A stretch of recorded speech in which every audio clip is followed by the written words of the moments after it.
Class 3, 4 এবং 5 এর routine কিভাবে তৈরি করতে হয় সেটাই আমরা এই ভিডিওতে জানব। তাই ভিডিওটা অবশ্যই মন দিয়ে দেখো। তোমরা এই রুটিনটা যদি হুবহু ফলো করো তাহলে মুখস্থ করার ক্ষমতা দেখবে অনেক গুণ বেড়ে যাবে। তাছাড়া পড়াশোনায় তোমরা সহজেই ফোকাস করতে পারবে। জেগে ওঠো চ্যানেলে তোমাদের সবাইকে স্বাগত। পরীক্ষায় ভালো রেজাল্ট করতে হলে সকালে তাড়াতাড়ি উঠতে হবে। তাই সকাল 6টা থেকে 7টার মধ্যে তোমরা অবশ্যই ঘুম থেকে উঠে পড়ো। এবার ঘুম থেকে উঠে তাড়াতাড়ি ফ্রেশ হয়ে নাও এবং ব্রেকফাস্টে অবশ্যই হেলদি খাবার খাও, যেরকম ওটস, ডিম, কলা, দুধ এই ধরনের খাবার খেতে পারো। তবে ভুলেও তোমরা ফাস্টফুড খেও না, কারণ ফাস্টফুড খেলে তোমাদের শরীর খারাপ হতে পারে।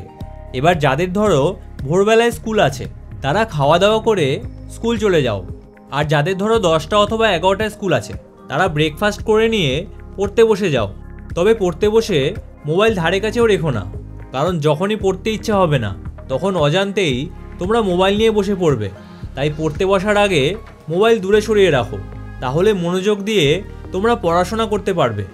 এবার যেখানে তোমরা পড়তে বসো সেই জায়গাটা সবসময় পরিষ্কার রাখবে, তাহলে পড়াশোনা করতে দেখবে অনেক ভালো লাগবে। তোমরা পড়তে বসে সবার প্রথম আগের দিন যা যা পড়েছিলে সেগুলো অবশ্যই একবার রিভাইজ করে নেবে এবং তারপরে সবথেকে কঠিন সাবজেক্টটা মুখস্থ করবে।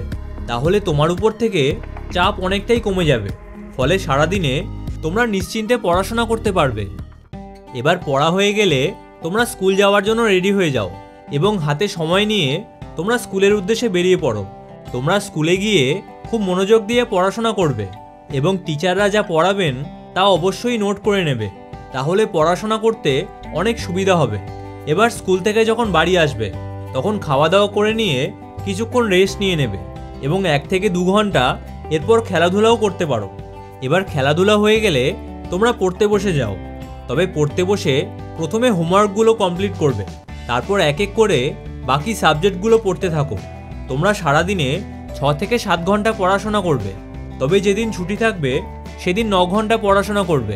তোমরা এই টাইমগুলো যদি ঠিক করে ফলো করতে চাও তাহলে প্রত্যেক ঘন্টায় তোমরা অ্যালার্ম দিয়ে রাখবে, কারণ অ্যালার্ম দেওয়া থাকলে ঠিক টাইম মতো পড়াশোনা করতে পারবে। আশা করছি এই রুটিনটা তোমাদের অনেক সাহায্য করবে। তবে তোমরা যদি পরীক্ষায় টপার হতে চাইছো তাহলে ডান দিকের ভিডিওটা দেখো, আর যদি গরমকালে ঠিকভাবে পড়াশোনা করতে পারছো না তাহলে বাঁ দিকের ভিডিওটা দেখো, তাহলে তোমাদের সাথে ওই ভিডিওতেই দেখা হচ্ছে। ভিডিওটা ভালো লাগলে চ্যানেলটা অবশ্যই সাবস্ক্রাইব করো।